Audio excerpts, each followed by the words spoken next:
Hello students, let us understand one more important hidden adjustment exam point of view which is okay. देखिए क्या है वो depreciation. क्या है डेप्रिसिएशन? हमारा दुश्मन बन सकता है एग्जाम में, सबसे इजी एडजस्टमेंट करने को, लेकिन शायद हार्ड हो सकती है। कैसे? देखिए यहाँ पे मैं कुछ आइटम लिखता हूँ। आई एम लिखिंग राइटिंग मोटर वैन की वैल्यू लिख देता हूँ 50,000। ओके, और एक लिख देता हूँ आपके हिसाब से, क्या लिख देता हूँ, फर्नीचर हम लिख देते हैं वैल्यू 1 लाख। कितना लिखते हैं? 1 लाख। तो डेप्रिसिएशन बोला है मोटर वैन पे एट द रेट ऑफ 5% और फर्नीचर पे बोला है एट द रेट ऑफ 2%, है ना? ऐसे बोला है, बराबर। तो 5% निकालना है हमें इस पे और 2%। अब ये बहुत सिंपल एडजस्टमेंट है हमारे लिए, क्योंकि कुछ बताया नहीं है कि मोटर वैन कब परचेज की है, फर्नीचर कब परचेज किया। तो हम मान के चलेंगे पूरे 12 मंथ के लिए, that is for the period of 1 year. Okay, तो 50,000 का 5 मैंने बताया 1 से लेके अगर 9% तक के अंदर आता है तो लास्ट के कितने जीरो कटेंगे? 2, है ना? और 10% के ऊपर आता है 100% तक तो लास्ट के कितने जीरो कटेंगे? 1। 5% कितने आता है? फर्स्ट कैटेगरी में आता है, देखो। तो कितने जीरो कटेंगे? 2। तो 500 हो गया, 1% मिल गया इंटू 5। हमें 1% निकालना होता है। 500 5 5 25। देखो कितना आराम से मिल गया, 2500। इसका भी हम कैलकुलेट कर लेते हैं। 2% बोला है तो आपको पता है, अभी तो आपको याद ही हो गया होगा। 2% यानी कितने जीरो कटेंगे? 2। तो हमें कितना मिल गया? 1000। तो 1000 जो भी परसेंटेज है उससे मल्टीप्लाई करो इंटू 2। कितना मिल गया डेप्रिसिएशन? 2000। Very good. और आपको दोनों का इफेक्ट पता है क्या है? क्या करोगे? जो भी असेट है उसमें से क्या करोगे? ऑब्वियसली लेस करोगे। और दूसरा इफेक्ट क्या दोगे? PNL account debit side. PNL account debit side क्या नाम से? डेप्रिसिएशन। अगर जो बच्चे को थोड़ा सा सवाल है, उसको क्या सवाल होगा बच्चों को कि सर हमें करना क्या है एग्जैक्टली, तो मैंने आपको बताया है कि कौन से अमाउंट लेस करोगे। ये 2500 है, बराबर। 50,000 की मोटर वैन है तो कर दो 50,000 माइनस 2500। तो कितना हो गया? 57,500। असेट साइड हो गया। और पीएनएल में कितना लिखोगे? 2500। यहाँ पे असेट कितना है? 1 लाख का। 1 लाख में से कितना डिडक्ट करोगे? 2000। आपको 2000 डिडक्ट करने के बाद कितना हो गया? 98,000 असेट साइड। और ये 2000 का इफेक्ट कहाँ दोगे?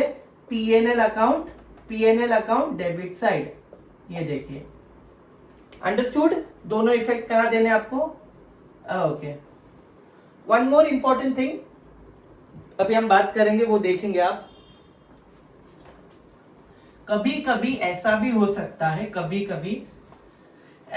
सकता है दैट जो डेप्रिसिएशन है वो हमें डेट के साथ दिया गया हो। ओके, ऐसे लिखा हो। इसमें थोड़ा वेरिएशन ला रहा हूं मोटर वैन और फर्नीचर में। ओके, तो ऐसा हो सकता है कि मोटर वैन का वैल्यू कितना है? देखो मोटर वैन का वैल्यू है 50,000 रुपए, राइट? तो ऐसा बोला है और उस पर डेप्रिसिएशन कितना है? At the rate of 5%।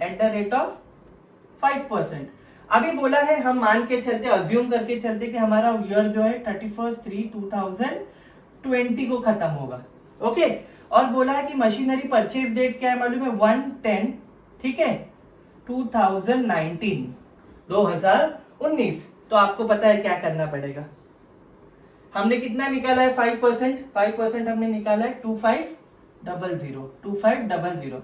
पर मशीन हमारे, ये तो पूरे 12 महीने के लिए था, ये तो पूरे 12 मंथ के लिए था। हमें तो कितने मंथ के लिए चाहिए? 6 मंथ के लिए। कैसे 6 मंथ के लिए? सिंपल, यहाँ पे कहीं नहीं बताया कि मोटर वैन कब परचेज की है, बट यहाँ पे बताया मोटर वैन 1/10/2019 को परचेज की। तो यहाँ पे डिफरेंस देखिए, अक्टूबर, नवंबर, दिसंबर, जैन, फेब, मार्च, 6 महीना। तो मैं एग्जांपल दे रहा हूँ, 9 मंथ भी हो सकता है, 8 मंथ भी हो सकता है, 7 मंथ भी हो सकता है, it depends upon the question. Okay, तो कितना हो गया? 1250। ये देखिए डेप्रिसिएशन चेंज हो गया।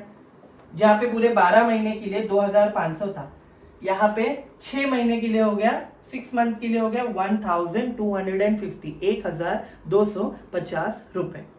या और अब सिमिलरली आई बिलीव आप फर्नीचर का भी कर पाओगे। अगर मैंने आपको डेट की कि फर्नीचर परचेज किया है 1/4, ठीक है, 1/4 नहीं 1/6 ले लो, 1/6/2019।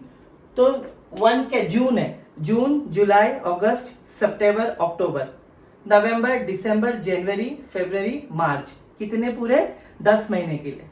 पूरे 10 महीने के लिए। आपको पता है 10 महीने के लिए कैलकुलेट करने के लिए क्या करना पड़ेगा आपको, right? So this is how ऐसे एग्जाम में वेरिएशन आते हैं। So you have to cope up with such variation. Hope you understood and concepts are very much clear to you. और रही बात इफेक्ट की, आपको पता है असेट में से लेस होगा और जितना अमाउंट लेस हुआ है वो पीएनएल अकाउंट के डेबिट साइड जाएगा। Very good, thank you.